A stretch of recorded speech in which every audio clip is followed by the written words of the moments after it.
നമസ്കാരം. ശബരിമലയിലേക്കുള്ള യാത്ര പരമ്പരാഗത കാനനപാതയിലൂടെ ആണ് ഇക്കൊല്ലവും ഞാൻ നടത്തുന്നത്.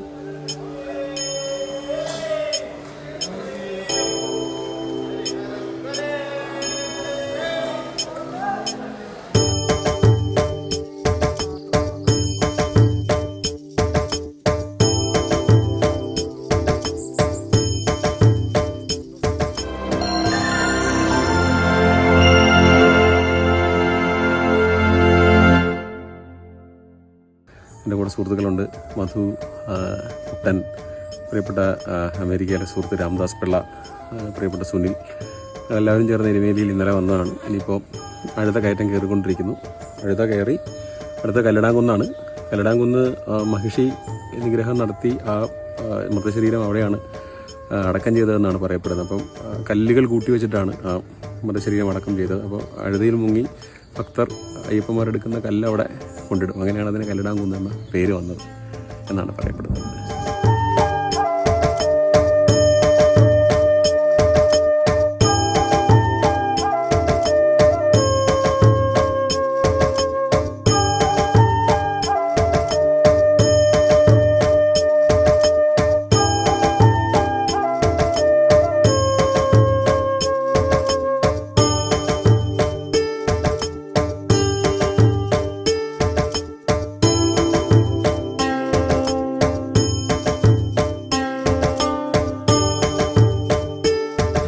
ഇഞ്ചിപ്പാറക്കോട്ട കഴിഞ്ഞ് ഇവിടെ നിന്നാൽ പൊന്നമ്പലമേട്ടിലെ മകരജ്യോതി കാണാം എന്നാണ് പറയുന്നത്. ഒരുപാട് പേര് മകര വിളക്ക് സമയത്ത് ഇവിടെ വരാറുണ്ട്.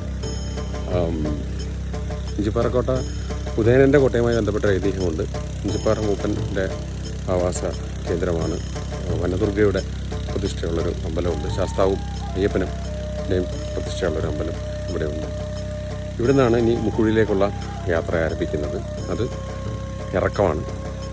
ഈ അഴുത മലയിൽ നമ്മൾ കയറിയ ആ മല തിരികെ നമ്മൾ ഇറങ്ങി ചെല്ലുന്നതാണ് മുക്കുഴി.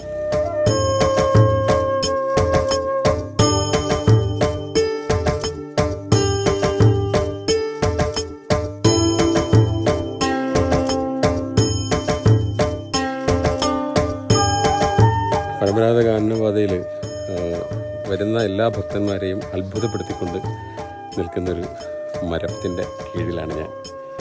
അതായത് ഒരു 1000 വർഷങ്ങളെങ്കിലും പഴക്കമുള്ളൊരു മരമാവണം. നമ്മൾ ഇതിൻ്റെ അടുത്തേക്ക് ചെന്ന് നിന്നാൽ വേരിൻ്റെ ഒരു വിരൽ, പല വിരലുകൾ ഭൂമിയിൽ ആഴ്ത്തി നിൽക്കുന്ന ഒരു വലിയ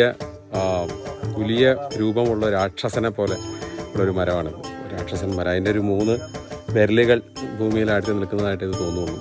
അത്ര ഗംഭീരമായ മരമാണ്. പ്രകൃതിയുടെ ഓരോ വിസ്മയങ്ങൾ നമുക്കായി അയ്യപ്പനും പ്രകൃതിയും ഭൂമിയും നമുക്ക് കാഴ്ചവെച്ചിരിക്കുന്നു. ഒരു മനോഹരമായ കാഴ്ച.